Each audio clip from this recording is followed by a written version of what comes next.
IIT BHU में BTech छात्रा से गैंगरेप के तीनों आरोपी अरेस्ट हो गए हैं। आरोपियों की पहचान ब्रिज एनक्लेव कॉलोनी सुंदरपुर के कुणाल पांडे, जिवधीपुर बजरडीहा के आनंद उर्फ अभिषेक चौहान और बजरडीहा के ही सक्षम पटेल के रूप में हुई है। तीनों बीजेपी आईटी सेल से जुड़े हुए हैं। Kunal Pandey BJP IT cell Varanasi का महानगर संयोजक, सक्षम पटेल आईटी सेल का वाराणसी महानगर सह संयोजक, जबकि आनंद आईटी सेल वाराणसी महानगर का कार्य समिति सदस्य है। पुलिस ने शनिवार को देर रात चेकिंग के दौरान तीनों आरोपियों को बाइक के साथ पकड़ा। आरोपियों ने 1 नवंबर की आधी रात करीब 1:30 बजे आईआईटी बीएचयू में दोस्त के साथ जा रही छात्रा से गैंगरेप किया था। इतना ही नहीं, गन पॉइंट पर छात्रा के कपड़े उतरवाकर वीडियो भी बनवाए थे। इस घटना के बाद कई दिन तक कैंपस में स्टूडेंट्स ने विरोध प्रदर्शन किया था। बता दें, पीड़ित ने पुलिस को दी शिकायत में कहा था, मैं 1 नवंबर की रात 1:30 बजे अपने हॉस्टल से किसी जरूरी काम के लिए बाहर निकली। कैंपस के गांधी स्मृति चौराहे के पास मुझे मेरा दोस्त मिला। हम दोनों साथ में जा रहे थे कि रास्ते में करमन बाबा मंदिर से करीब 300 मीटर दूर पीछे से एक बुलेट आई। उस पर 3 लड़के सवार थे। उन लोगों ने बाइक खड़ी करके मुझे और मेरे दोस्त को रोक लिया। इसके बाद उन लोगों ने हमें अलग कर दिया। मेरा मुंह दबाकर मुझे कोने में ले गए। वहाँ पहले मुझे किस किया, उसके बाद कपड़े उतरवाए, मेरा वीडियो बनाया और फोटो खींची। जब मैं वहाँ बीच बचाव के लिए चिल्लाई तो मुझे मारने की धमकी दी। करीब 10 से 15 मिनट तक मुझे अपने कब्जे में रखा और फिर छोड़ दिया। मैं अपने हॉस्टल की ओर भागी तो पीछे से बाइक की आवाज आने लगी। डर के मारे एक प्रोफेसर के आवास में घुस गए। वहाँ पर 20 मिनट तक रुकी और प्रोफेसर को आवाज दी। प्रोफेसर ने मुझे गेट तक छोड़ा। उसके बाद पार्लियामेंट सिक्योरिटी कमेटी के राहुल राठौर मुझे आईआईटी बीएचयू पेट्रोलिंग गार्ड के पास लेकर पहुंचे, जहाँ से मैं अपने हॉस्टल तक सुरक्षित आ पाई। तीनों आरोपियों में से एक मोटा, दूसरा पतला और तीसरा मीडियम हाइट का था। बता दें, वारदात के 8वें दिन पीड़िता के बयान के आधार पर पुलिस ने गैंगरेप की धारा यानी 376 बढ़ाई थी। शुरुआती एफआईआर के मुताबिक बुलेट से आए 3 लड़कों ने गन पॉइंट पर छात्रा के कपड़े उतरवाए और वीडियो बनाया। तब धारा 354 यानी कपड़े उतरवाना और 509 धमकी देना की धारा में केस दर्ज हुआ था। पुलिस सूत्रों के मुताबिक मंगलवार को छात्रा का बयान पुलिस ने दर्ज किया था। इसके बाद बुधवार 8 नवंबर को मजिस्ट्रेट के सामने पीड़िता के बयान हुए।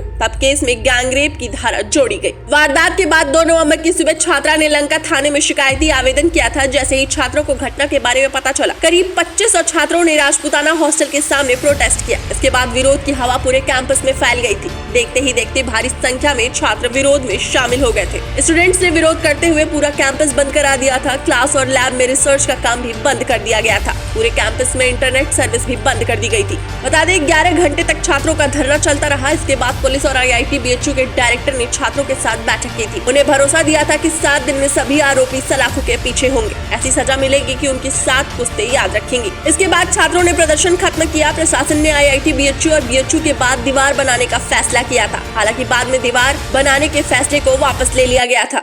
आज आप सबको ये जानकर बहुत ही हैरानी हुई होगी कि आज 2 महीने पहले जो घटना घटी थी बीएचयू कैंपस में, उसमें आज 3 लोगों की गिरफ्तारी हुई जो आरएसएस और बीजेपी से जुड़े लोग हैं। मैंने उसी दिन ये कहा था कि ये आरएसएस और बीजेपी के लोग हैं और वो साबित हो गया कि वही भाजपा आरएसएस के लोगों ने उन बच्चियों के साथ जो दुष्कर्म किया था, वो तीनों लोग भारतीय जनता पार्टी के साथ जुड़े हुए हैं। कोई पदाधिकारी है, कोई कार्यकर्ता है, कोई आईटी संयोजक है और कोई एक व्यक्ति उसमें वहां के काशी प्रांत के अध्यक्ष का पीए है।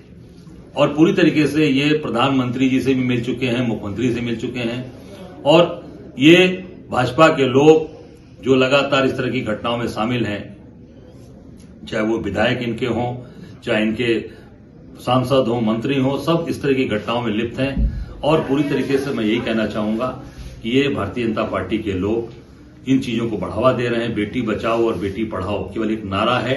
इस नारे के आड़ में ये बच्चियों का शोषण कर रहे हैं, उनको पूरी तरीके से उनके साथ ये दुष्कर्म कर रहे हैं। निश्चित तौर से ऐसे लोगों के खिलाफ कठोर से कठोर कार्रवाई हो, कड़ी कार्रवाई हो। और 2 महीने लग गए पुलिस को अभी तक इनको पकड़ने में, जो कि सीसी कैमरा और सारी चीजें उपलब्ध होने के बाद भी इतना विलंब लगा, इसलिए कि इनको पूरी तरीके से इनके ऊपर दबाव बनाया जा रहा था। इनको पूरी तरीके से जहां तक मेरी जानकारी है कि इनको कैसे बचाया जा सके, पर दबाव इतना बना जनमानस का, जनता, काशी की जनता का, पूरे प्रदेश की जनता के। प्रधानमंत्री का संसदीय क्षेत्र है और प्रधानमंत्री के संसदीय क्षेत्र में जो ऐसी घटनाएं हो सकती हैं तो आप समझ सकते हैं कि प्रदेश और देश में क्या स्थिति होगी।